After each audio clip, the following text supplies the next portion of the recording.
Hello, hello, hello world. This is Shruti Pandey, and today on itishruti, it feels like talking to a friend because we have just been talking before the recording, and I think after the recording and during the recording, हमें याद रखना पड़ेगा कि हम ये podcast record कर रहे हैं और हम सिर्फ बात नहीं कर रहे. If only I would have started the camera when we were just talking because this is so amazing. And when testers they just evolve and transform into things which helps world in different ways.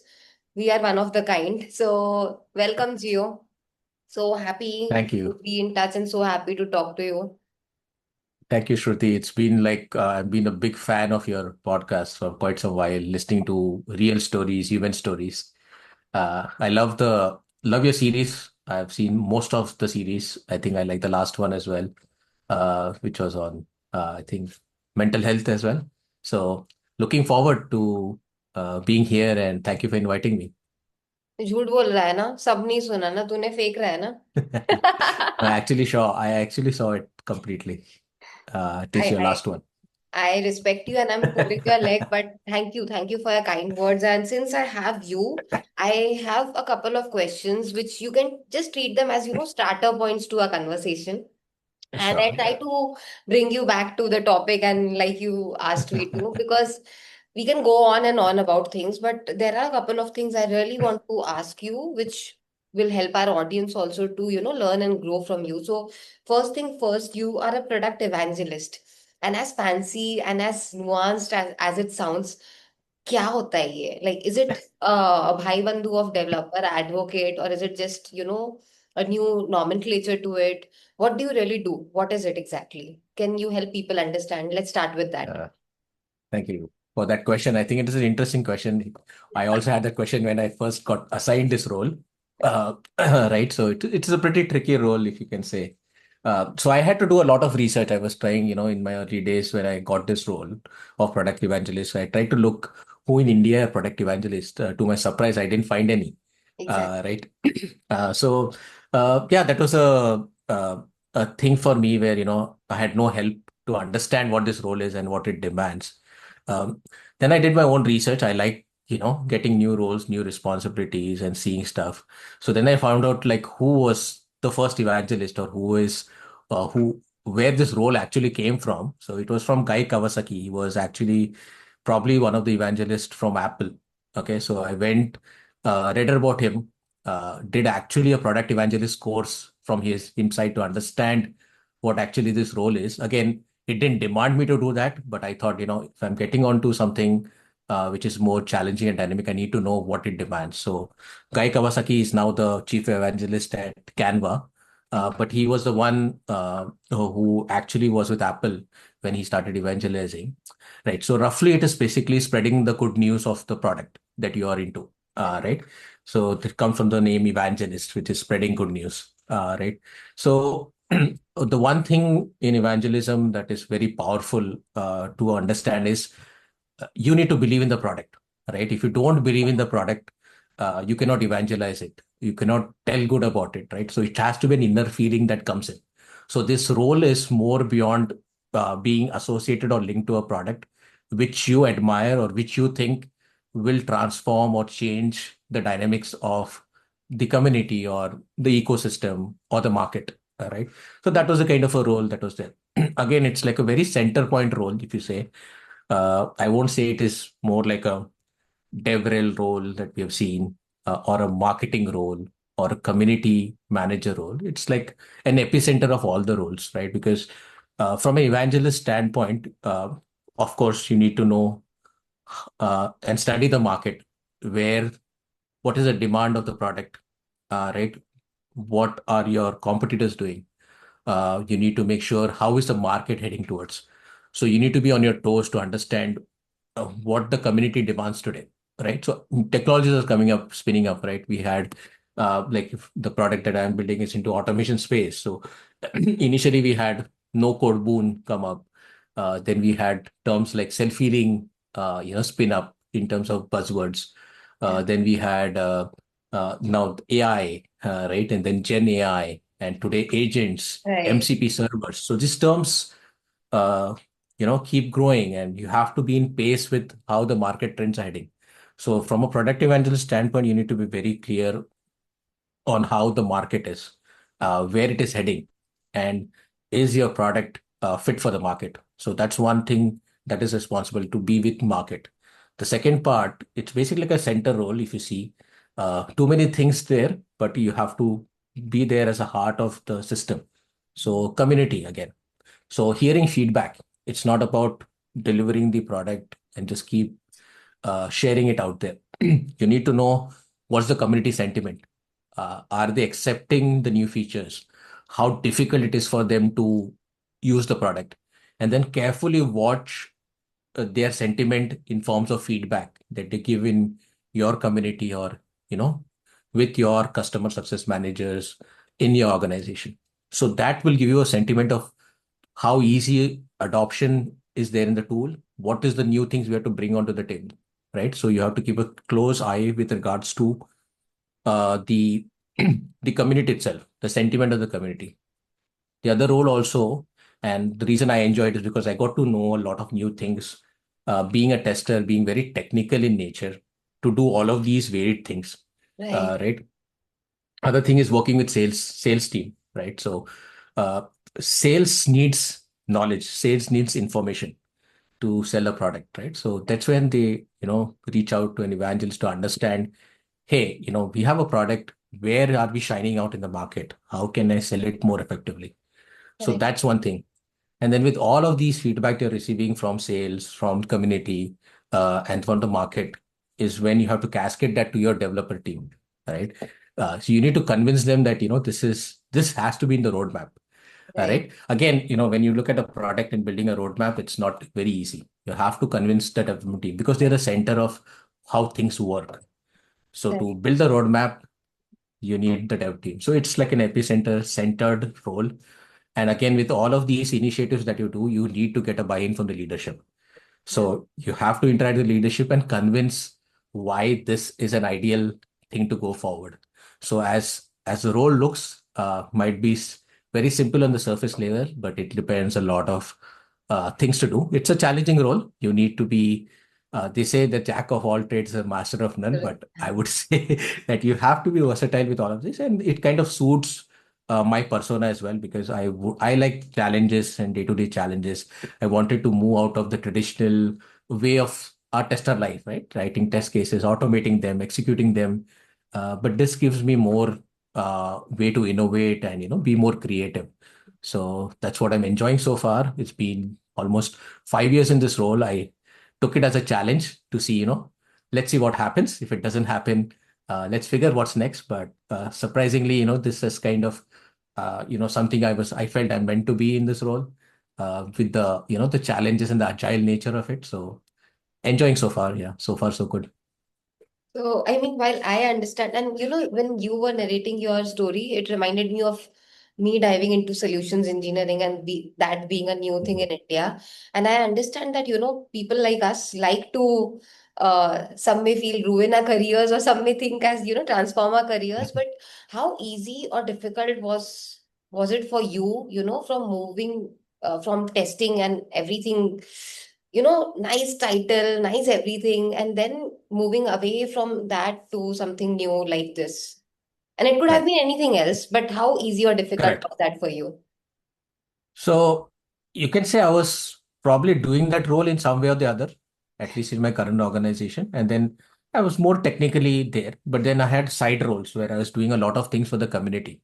So I was very close to the community all the time, where I was, interacting with community from a neutral sense or an unbiased sense, being close to them. And I enjoyed being and networking with people from the same testing community. So there was where I was already doing some part of it. Where I got identified specifically for this role was from the leaders of my current organization. So I did actually was very much instrumental in doing one of the largest online conferences, TestFlix, at that point of time during the COVID time. And the ideology of that conference, when it started for the first edition, was specifically to help people upskill during the COVID era, because that was a Yeah. place where people like this AI wave during the COVID as well. There were a lot of the community losing jobs because of the COVID and the downside of the market. Right. And my only objective was to bring the world together in a way where we provide free education for them to upskill. Right. So that was the concept of TestFlix way Then at back which then when we company at that point, if you don't mind me asking? I was in Cornerstone on Demand, which was a learning and LMS organization where I was working. And then parallelly, I was also associated doing community stuff with the Test Tribe, where we kind of brought in this concept of the TestFlix, right? Right. So my idea was to get 180 speakers, one speaker from each country. That was the concept that we went with. We were successful in getting around 92 speakers from various countries in the first edition, which was a very dynamic move, never done ever in the testing space. And that's when TestFlix got live, and then it went viral to be per se, it went really, Yeah. really viral in terms of execution, in terms of the love that speakers showed to me and to the team. And that's where I got noticed in my current organization. And that's when, this role was offered, hey, you can do such a big event and you know the execution mantras of marketing, of sales, of community. I think this will be a best fit. So transitioning to this role for me was a challenge. However, from my leaders, I got an assurance that, we know you can do well and don't worry, you will do well. And even my career, when I left from my organization as well, I was very skeptical in my current, transitioning to this role because I was an engineering manager back then. I had 15 developers I was heading. I had to transition from a testing role into an engineering manager role. And even my manager, told me at that time, uh, yeah, while this is a new role and, I was very close to him and I told him that, this is what I'm going to. He said, you know what, Josley, I've known you for so long, no matter where you go, you're going to do well. So I'm sure you will excel.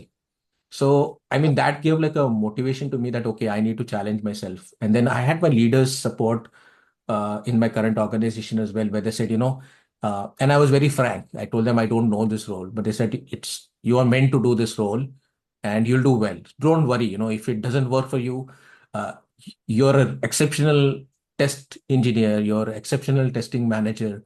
Uh, you will definitely we can find a different role for you. Don't worry, but try this out, see how it works for you. I'm And pretty sure then, people listening to you right now are envying you for the fact how lucky he is to have good people in life, you know? yeah. That I'm is so lucky. I'm lucky. I important. mean, it was the confidence that was shown by the leadership and that kind of cultivated. And then eventually, obviously, there were challenges with the role. There were new things for me.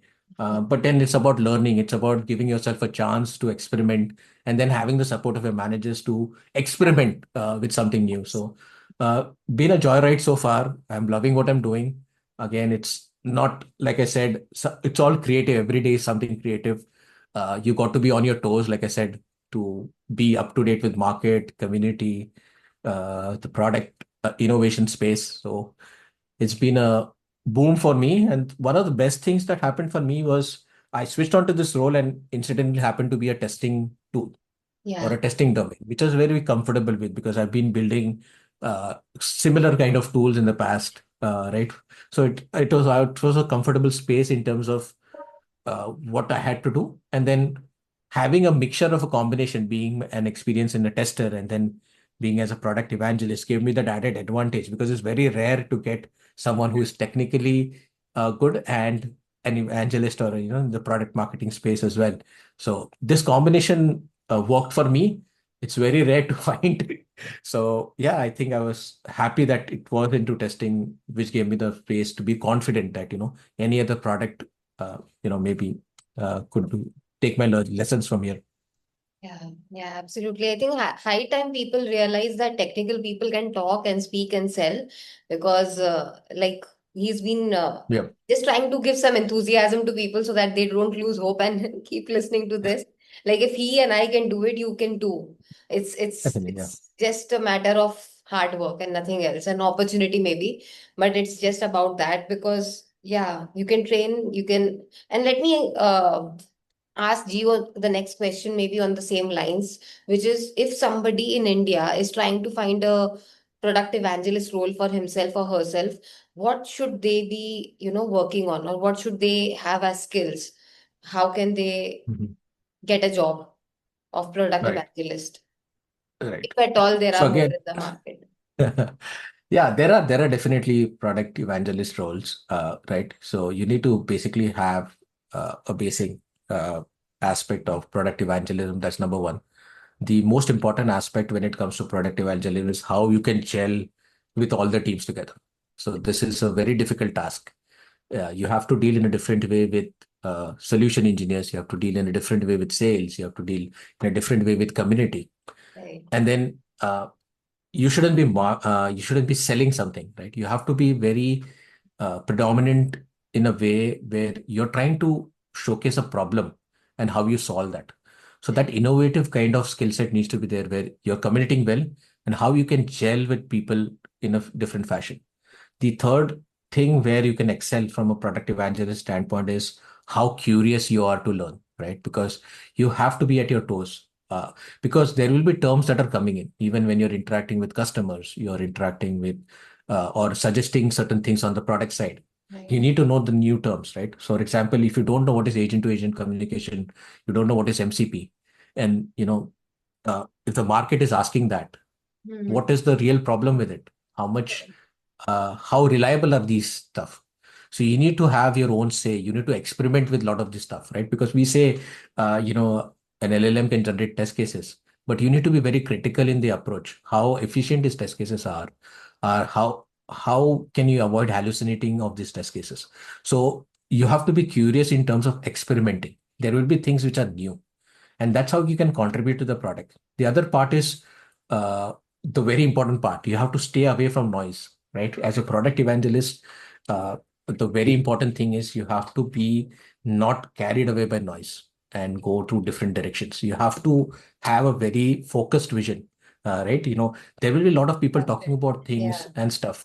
There is a lot of fluff in the market, right? But Yeah. you have to be very focused in terms of, hey, is this really making sense? Is it really getting a value to the product, right? That's So that's when you can evangelize about it. The other thing, and the most important thing, is you need to find out what your niche is, right? So I chose testing as a niche, and that's when I went into testing as a choosing a testing product, because I would be able to evaluate whether it is right, whether it is wrong, and give my suggestions around it. So from a product evangelist, you need to know the domain really well, right? Otherwise, you will not be able to evangelize. I am put in some selling a healthcare device or evangelizing a healthcare device. I won't be able to do justice because I don't know the pain points, right? You have to know the pain points in terms of what are the practitioners facing. And evangelism has always been ground to top. So you have to focus on people who are in the ground level, the practitioners, right? And you have to make sure that they are happy. And eventually it will be a ripple effect where, the top layer will also, take the face value of the practitioners. So from a product development standpoint, you have to be very close to the community, and the other part is listening. So listening is one skill that you have to know. You have to see what the market is telling you, what the pain points are there, and then rest of the things are very much there. There's a lot of things you need to know from the marketing side, like SEOs, content marketing, what messaging you want to give, podcasts like this, what sort of events you need to conduct, where do you need to go, how do you need to do. So yeah, those are the things which come from a marketing point. But then these are the crucial things: how you can be creative, how what new you can bring onto the table, and having a learning mindset that will take you far away. right. Absolutely. Absolutely. Loved it. And I absolutely love the fact that you always mention about listening, because listening is such an important skill for anybody, anywhere, right? And be it solutions engineering, be it testing. And what I love about the answers that he has given and the story he has shared is one thing which I think the freshers usually forget, and sometimes people hiring them also forget, is it's not just about, taking anybody and just putting them into shallow waters or deep waters or whatever. People with their experience bring in lot of knowledge and wisdom, right? So me coming from a testing background and you coming from a testing background, and we going into roles like a solution architect or a solutions engineering or a developer role or a, evangelist, it's basically all of our experience of all those 10, 15 years then coming into Exactly. that product, which gives an immense value to the company, and that adds to everything. So you really have to have one niche that was testing for him and I, and you need to find that for yourself. What is it Mm. for you? And I know it's getting difficult with every day, given the market situation and everything. But one niche can take you to whichever thing you would like to go to. Yeah. And let me also understand from you one of the elephant in the room, which is, how scared are you about AI and the impact of AI on your role? Can you help us understand, is AI such a big deal for product evangelism, or how do you see uh, AI Impact of affecting your AI, role? right? I don't see an impact of AI because these are some skills, the human touch, right? I don't think AI can ever do that with community specifically. Human Right. touch is very important, right? And AI is never going to do that. Like listening to stuff. AI maybe, go through some documents, uh, scrape through some content, but then listening, sentiment analysis is not something which AI is going to ever do, right? So Right. that's going to be with various roles, like, as a teaching profile or even in evangelism, you need to make sure how you're reading the sentiments really well. And whenever you go on calls with customers and clients as well, you need to read their mind. You need to analyze the problem swiftly. AI can give you a list of step one, step two, step three, step four. This would be like a templatized format of, what you should be doing. However, analyzing or, finding out, out of these four steps, which are the best steps to Right. do is something a human mind and experience will get into it.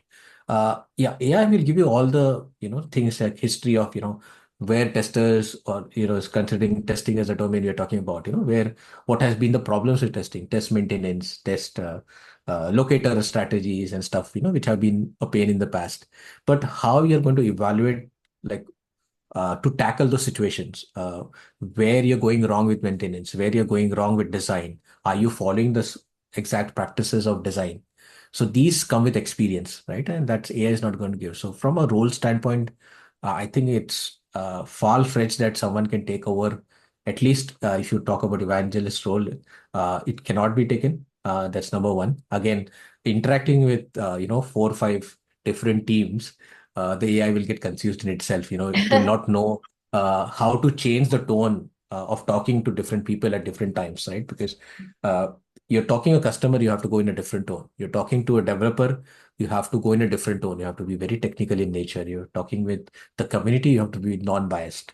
You're talking with the sales, you have to be more on the numbers point. So it's very different to for an AI to take all of these personas, which only a human can context switch way easily and in a very uh, efficient fashion. So persona changing is something, again, will be very difficult for an AI to take over at point of time. However, I see there's a lot of things which AI has helped me, right? Understanding what demands of this role.